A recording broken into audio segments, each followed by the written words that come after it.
ಪ್ರೀತಿಯ ವೀಕ್ಷಕರೇ ನಮಸ್ಕಾರ. ಸೋಷಿಯಲ್ ಮೀಡಿಯಾ ಸ್ಟಾರ್ ಮತ್ತು ಬಿಗ್ ಬಾಸ್ ಕನ್ನಡ OTT ಸ್ಪರ್ಧಿ ಸೋನು ಶ್ರೀನಿವಾಸ್ ಗೌಡ ಸದಾ ವಿವಾದಗಳಿಂದಲೇ ಸುದ್ದಿಯಲ್ಲಿರುವವರು.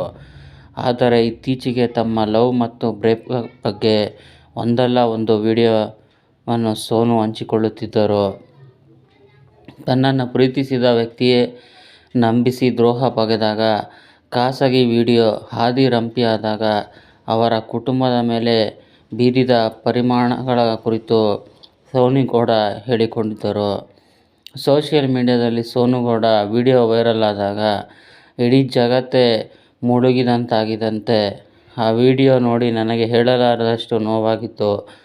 ಆದರೆ ನನ್ನ ವೈಯಕ್ತಿಕ ನೋವಿಗಿಂತಲೂ ಹೆಚ್ಚಾಗಿ ನನ್ನ ಅಮ್ಮ ಮತ್ತು ತಮ್ಮನಿಗೆ ಈ ವಿಷಯ ಗೊತ್ತಾದರೆ ಅವರು ಹೇಗೆ ಪ್ರತಿಕ್ರಿಯಿಸಬಹುದು ಎಂಬ ಭಯ ನನ್ನನ್ನು ಕಾಡುತ್ತಿತ್ತು. ವಿಡಿಯೋ ಪಬ್ಲಿಕ್ ಆಗಿದ್ದನ್ನು ನೋಡಿ ಹೇಳೋಕ್ಕಾಗದೇ ಇರುವಷ್ಟು ನೋವಾಗಿತ್ತು. ಅಮ್ಮ ಮತ್ತು ತಮ್ಮನಿಗೆ ಗೊತ್ತಾದರೆ ಹೇಗೆ ರಿಯಾಕ್ಟ್ ಮಾಡುತ್ತಾರೆ ಅನ್ನೋದೇ ಚಿಂತೆ ಆಗಿತ್ತು. ಅವರಿಬ್ಬರ ಬಗ್ಗೆ ಮಾತ್ರ ನಾನು ಯೋಚನೆ ಮಾಡುತ್ತಿದ್ದೆ. ಆದರೆ ನನ್ನ ತಮ್ಮ ತುಂಬಾ ಸಪೋರ್ಟ್ ಮಾಡಿದ್ದಾನೆ. ಹೋಗಲಿ ಬಿಡು, ನಿನ್ನದೇನೂ ತಪ್ಪಿಲ್ಲ, ನಿನ್ನ ನಂಬಿಕೆಗೆ ಮೋಸ ಆಗಿದೆ ಅಷ್ಟೇ. ಮುಳ್ಳಿನ ಮೇಲೆ ಬಟ್ಟೆ ಮೇಲೆ ಮುಳ್ಳು ಬಿದ್ದರೂ ಹರಿಯೋದು ಬಟ್ಟೆನೇ ಅನ್ನೋ ರೀತಿ ಆಗೋಯ್ತು. ಏನಾದರೂ ಆಗಲಿ ಹುಡುಗಿಯರದೇ ತಪ್ಪು ಅಂತಾರೆ, ನೀನೇ ಸರಿಯಿಲ್ಲ ಅಂತ ಚುಚ್ಚಿ ಮಾತನಾಡುತ್ತಾರೆ. ನನ್ನ ಅಮ್ಮನಿಗೂ ನಮ್ಮ ಊರಲ್ಲಿ ತುಂಬ ಕೆಟ್ಟದಾಗಿ ಮಾತನಾಡಿದ್ದಾರೆ.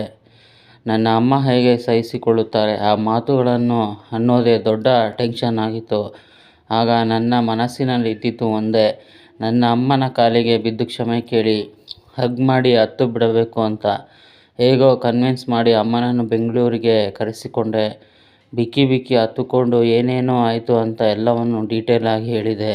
ನಿಜವಾಗಲೂ ನನ್ನ ಅಮ್ಮ ಪೊರಕೆಯಿಂದ ನನಗೆ ಹೊಡೆದರು ಎಂದಿದ್ದಾರೆ ಸೋನು ಶ್ರೀನಿವಾಸ್ ಗೌಡ.